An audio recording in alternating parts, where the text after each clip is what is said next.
বৃদ্ধ রহিম বারান্দায় বসে আছে। তার কোনো কিছুরই অভাব নেই, কিন্তু তার অনেক কষ্ট। কারণ তার ছেলে অনিক এবং ছেলের বউ রেহেনা তাকে দেখতে পারে না। সময় পেলেই রহিমকে তারা অনেক কথা শোনাতো। এমন একদিন, মা রাহেলা, আমাকে একটু পানি দেবে মা? এই নিন আপনার পানি। পানি খেয়ে আমাকে উদ্ধার করেন তো। আপনাকে নিয়ে আর পারি না। শোনেন বাবা, আমি একটু পাশের বাড়িতে যাচ্ছি। মিলন এলে ওকে খেতে দিবেন, বুঝেছেন? মা, আমি কি ভাত বেড়ে খেতে দিতে পারবো? পারেনটা কি বলুন তো? আপনি পারেনটা কি? শুধু গিলতেই পারেন? শুনুন তো, আপনি পারবেন কি পারবেন না সেটা আমার দেখার বিষয় না। আপনার ছেলে এলে যেন সে না খেয়ে থাকে না।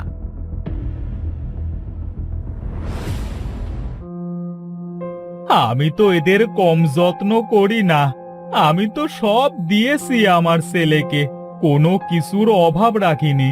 তাহলে কেন ওরা আমার সাথে এমন করে? তোমার কি হয়েছে দাদু ভাই? তুমি এভাবে কাঁদছো কেন? চোখে একটা পোকা পড়েছে দাদু ভাই। তুমি বরং বই রেখে হাত মুখ ধুয়ে আসো কেমন? আমি তোমাকে খাবার দিচ্ছি। তুমি কেন খাবার দেবে দাদু ভাই? মা কোথায় গেছে? তোমার মা সীমাদের বাড়িতে গেছে, আমাকে তোমার খাবার দিতে বলেছে। তোমাকে কষ্ট করতে হবে না, আমি নিজেই খাবার নিয়ে খাচ্ছি। তোমার মা বাবা এসে দেখলে আমাকে যে বকবে দাদু ভাই। বাবা মা কিছুই বলবে না, তুমি চুপ করে বসো তো। মিলন খাবার বাড়ে। এমন সময় রেহেনা বাড়িতে আসে। মিলনকে খাবার বাড়তে দেখে রেহেনা অনেক রেগে যায়। এ কি বাবা, আপনি আমার এতটুকু ছেলেকে দিয়ে কাজ করাচ্ছেন? লজ্জা করে না আপনার? সারাদিন শুধু বসে বসে খাওয়া আর অন্ন ধ্বংস করা, অপমান ঠিকই একটা। মা, তুমি দাদু ভাইকে এমন করে বলছো কেন? দেখো দাদু ভাই কেমন কাঁদছে। তুই একটা কথাও বলবি না, চুপ করে থাক। কি হয়েছে বাড়িতে? সবাই এমন চিল্লাচিল্লি করছো কেন? হ্যাঁ, চিল্লাচিল্লি করছে কি আর সাথে? তোমার বাবা কি করেছে জানো? আমার এইটুকু ছেলেকে দিয়ে কাজ করাচ্ছে। তোমার বাবা কি অসুস্থ হয়ে বিছানায় পড়ে আছে নাকি? সে একটু কাজ করে খেতে পারেন না? বাবা, রেহেনা যা বলছে তা কি সত্যি? আসলে বাবা, আমি...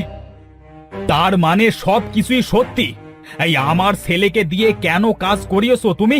তোমাকে দেখলেই আমার রাগ মাথায় উঠে যায়। বেরিয়ে যাও, আমার বাড়ি থেকে এক্ষুনি বেরিয়ে যাও। আমি মাঠ থেকে বাড়িতে এসে যেন তোমাকে আর না দেখি। আর একটা কথা, ঘরের একটা জিনিসেও যেন হাত দেবে না। ঠিক আছে বাবা, তোরা সবাই ভালো থাকিস। দাদু ভাই, তুমি কি সত্যি সত্যি আমাকে ছেড়ে চলে যাবে? মিলনের কথায় রহিম কোনো উত্তর না দিয়ে কাঁদতে কাঁদতে বাড়ি থেকে বেরিয়ে যায়।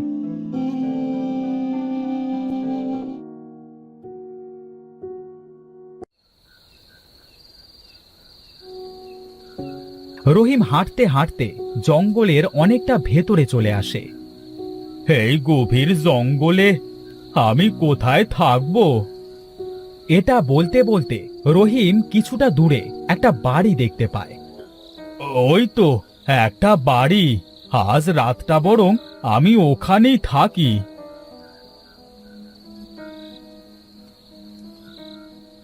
বাড়িতে কেউ কি আছেন? বলি, বাড়িতে কেউ আছেন কি? না, কেউ তো সাড়া শব্দ দিচ্ছে না। আমি ঘরের ভেতরে যেয়ে দেখি তো কেউ আছে কি না।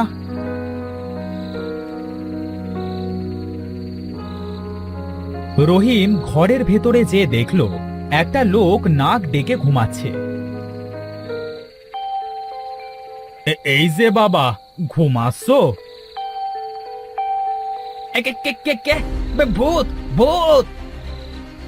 আমি ভূত নই বাবা, আমি একজন বৃদ্ধ লোক। তাই তো, তাই গভীর জঙ্গলে আপনি কেন এসেছেন? হ্যাঁ, আমার যে যাবার মতো কোনো জায়গা নেই, তাই হাঁটতে হাঁটতে জঙ্গলে চলে এসেছি। আর চাচা, আপনি কাঁদছেন কেন? কাঁদবো না তো কি করব? আমার যে বড় পোড়া কপাল, আজ আমার সব থেকেও কিচ্ছু নেই।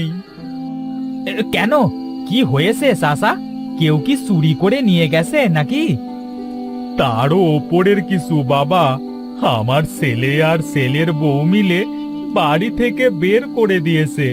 আমার বাড়িতে কোনো কিছুর অভাব নেই, কিন্তু একটা জিনিসও আমাকে আনতে দেয়নি। আমার বাবার দেওয়া একটা আংটি আছে, সেটার কথা আমার খুব মনে পড়ছে। আহারে, আপনার তো সত্যি অনেক কষ্ট। আপনি যদি চান তাহলে আমি আপনাকে আপনার বাবার দেওয়া আংটিটা এনে দিতে পারি। সত্যি এনে দিতে পারবে তুমি? কিন্তু কিভাবে এনে দেবে আমার আংটিটা যদি ধরা পড়ে যাও? হ্যাঁ, এই সিরাজ চোর কখনো কোনো কিছু চুরি করতে যেয়ে ধরা খায়নি। হ্যাঁ, কারণ আমি বুদ্ধি দিয়ে চুরি করি। কি, তুমি চোর বাবা? হ্যাঁ চাচা, আমি একজন চোর। চুরি না করলে আমি খাবো কি? তুমি এই গভীর জঙ্গলে কেন থাকো বাবা? আমার যে বাবা মা কেউ নেই, কার কাছে থাকবো আমি? যাদের বাবা মা আছে তারা মূল্য দেয় না, কিন্তু যাদের বাবা মা নেই তারাই জানে বাবা মা কতটা আপন। আজ থেকে আমি তোর বাবারে ছেলে, তুই আর কাঁদিস না। সত্যি বলছো তুমি? তাহলে আজ থেকে আমি তোমাকে বাবা বলে ডাকবো। তুমি আমাকে বলো তোমার কি কি চাই। তোমার ছেলের বাড়ি থেকে আমি তোমার জন্য সব কিছু উদ্ধার করে এনে দেব। আমার আংটিটা নিয়ে আসবি, আর আমার ঘরে একটা পুরাতন চাদর আছে, সেই চাদরটা নিয়ে আসবি। আর কিছু না বাবা? হ্যাঁ, আরো অনেক জিনিস আছে, আমাকে নাম বলতে দে। রহিম সিরাজকে অনেকগুলো দামি দামি জিনিসের কথা বলে। ওরে বাবা, এগুলা তো অনেক দামি দামি জিনিস। বাবা, তুমিও আমার সাথে যাবে? তুমি বাড়ির বাইরে অপেক্ষা করবে আর আমি ভেতরে যাব। আমি যে কি করবো রে বাবা, আমি গেলে তুই যদি ধরা পড়ে যাস?